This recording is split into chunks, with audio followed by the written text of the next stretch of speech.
Good morning. As Jeremy said, my name's Liz, and it's just a delight to be here this morning, so thank you for having me. So I'm just going to talk to you a little bit about Christian Aid and our work.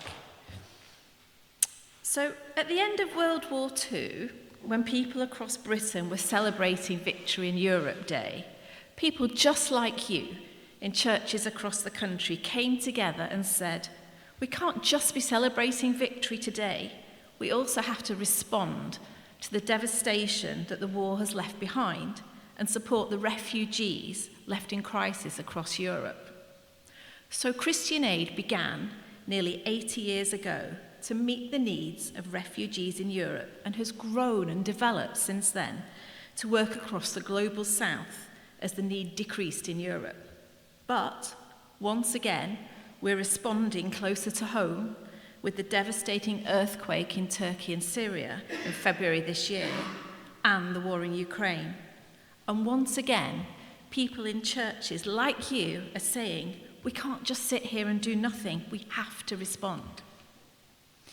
The invasion by Russian forces is destroying the homes in Ukraine and taking away the freedom for people to lead lives as they want to. An estimated 15.7 million Ukrainians need humanitarian assistance. And this includes 7.1 million internally displaced people who are living in private homes with host communities and in collective centres. Millions of Ukrainians are living in damaged homes or in buildings which are inappropriate for their needs and which will not provide sufficient protection from the harsh Ukrainian winter ahead. Temperatures in Ukraine can drop to -20 in parts of the country. The invasion has also overwhelmed the health system.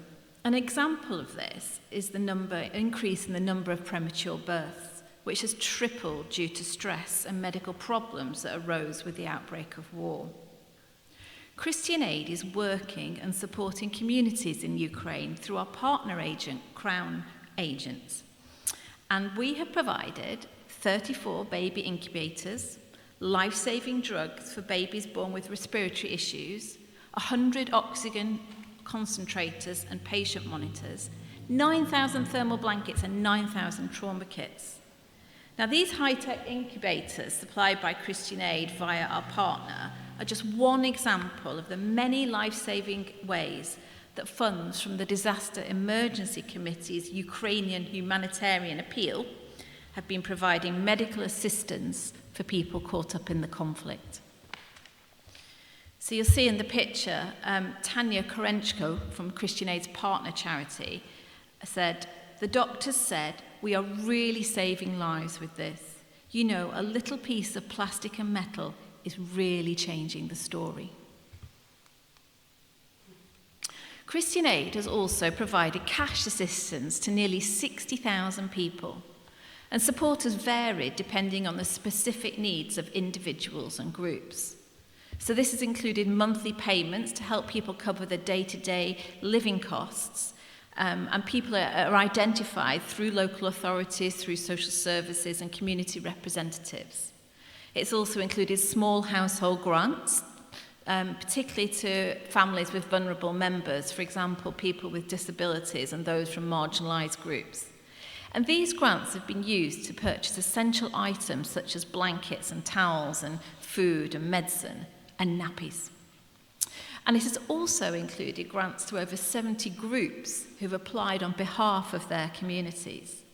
So our partners have used a survivor and community-led crisis response approach to distribute the grants. So this means that the decision-making power is put in the hands of the affected community, who, of course, are the people who know where it's really needed. And that's the model which we operate through. Grants have been spent in a variety of ways, including renovating dormitory rooms and abandoned buildings, and setting up heating points, providing food for people without electricity and water, and providing essential household appliances such as kettles and washing machines. Christian Aid has also distributed non-food items, including nearly 5,000 hygiene kits, including things like washing powder and shampoo and detergent, all the things you need. And items included also in the winterization kits that we provided are things like storage containers, solar lights, power banks. So some people have started slowly to return to their homes only to find them damaged. You can imagine broken windows, leaking roofs and collapsed walls. And our partners have been working with these communities to help repair properties. In addition to repairing homes, households have been provided with seeds and tools to grow vegetables in their gardens. And so this helps increase food security in areas with limited access to markets. So you see in the picture Victoria, she's an 18-year-old student in the Western Donbass Vocational College. She used to live in Luhansk until massive shelling forced her and her family to leave. She currently lives in a hostel with other students, and she says, thanks to the support, my bedroom, the shower room, the toilet and the windows have been replaced. Now it's warmer and there's no need to turn on the heater. I like it. Christian Aid and its partners have also been working with communities to provide counselling and support, as well as legal aid and advice, for example, to replace lost documentation. Mobile treatment points have been established to distribute first aid kits and to offer consultations with doctors and nurses. And in some community centres, people have had access to other health screening programmes, including TB and COVID screening, as well as group psychological sessions. You probably can't read that slide there, but that's just the 4 principles that Christian Aid, our 4 values: dignity, love, equality, and justice. You don't need to read the little bits underneath, but those 4 words are really important. So in Matthew 22, verses 37 to 39, Jesus instructs us that the greatest commandment is to love God and love our neighbours as ourselves. When the crowd pushed Jesus further and asked, well, who is my neighbour? In Luke 10, he tells the story of the Good Samaritan, making it clear that each person here and to come is our neighbour. To love others without discrimination was Jesus' practice, and we see Jesus do this over and over again throughout the gospel. He loves the poor, the sick, women equally and without prejudice. And as his followers, it's not just our duty, but it's our joy to do the same. And that's why at Christian Aid, we work with people of all faiths and none, no matter their race, their gender, their sexuality. At Christian Aid, we believe that everyone is made in the image of God, which gives them inherent dignity and infinite worth. And for this reason, we're not afraid to say that poverty is a scandal, as it robs people of dignity and fails to recognise their God-given worth. At Christian Aid, we believe the world can and should be better. We have Christian hope and deep belief in life before death for everyone. In the reading from Philippians 2, which we just heard, Paul gives Christ's own example of humility. Believers were to look out for the interests of others as well as their own, in verse 4. And this involved taking on the humble attitude of Christ, verse 5. In verses 6 to 8, we see that Jesus surprised people by inverting what power looked like and what people expected of him. He was not the warrior king that they expected, but a challenge to systems of power that deny the image of God in people and make the world less fair. Jesus subverted thinking of the day, and you can do the same by supporting organisations like Christian Aid. Jesus called us to love our neighbours and to value others, and this kind of support is the practical outworking of that call. Being part of Christian Aid means we attend to the needs of everyone. We don't just care about our own family or our own church or parish.